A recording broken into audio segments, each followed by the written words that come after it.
Hello, in this video we're going to take a look at the XBRLAnalyst function XBRLPivot.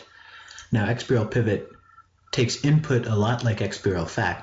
Now we're going to take a look at an example from Citrix here and their sales revenue net values. Here we go. An important column here is table, which is the different tables that we have, and the other important column is the section, which is the part of the XBRL report that the table comes from. And so we see we have a number of sections and a number of tables, and what we're going to do is just select the whole range here and insert a pivot table in Excel.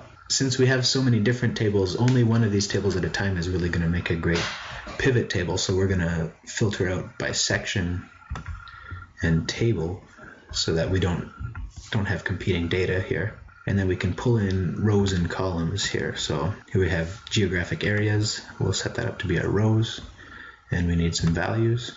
And so you see here we have a quick breakdown of Citrix's sales revenue net by geographic location. And we can do something similar. We can switch this over to segment, the segment table, and we'll do product grouping, I think is the right one.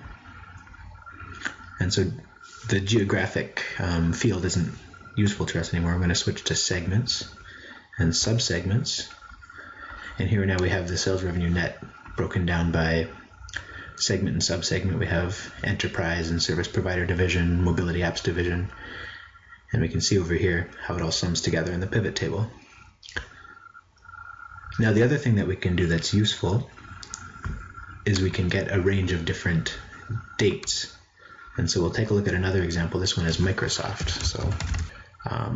And here we're just going to leave an empty year parameter, and we're going to specify the accession using a colon and then the fiscal period of the accession. So we'll look at their 10K report from 2014 and pull this data down, and it's going to be a lot more data here because it's going to be for different periods. We have 2013, 2014, 2012, all the different periods that Microsoft reported in their 2014 10K.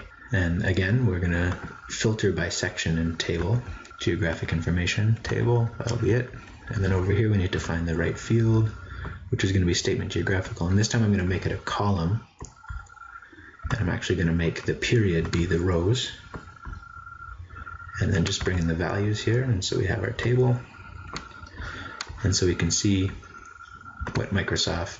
what sales revenue net Microsoft had in other countries versus the United States from 2012 through to 2014. And because we're in Excel, we can use common features like, say, a pivot chart, and we can quickly build something like this, which shows us how the ratio of the United States versus other countries' sales revenue net has been changing over time. For more information and to download a free trial, please visit us at findynamics.com. Thanks for watching.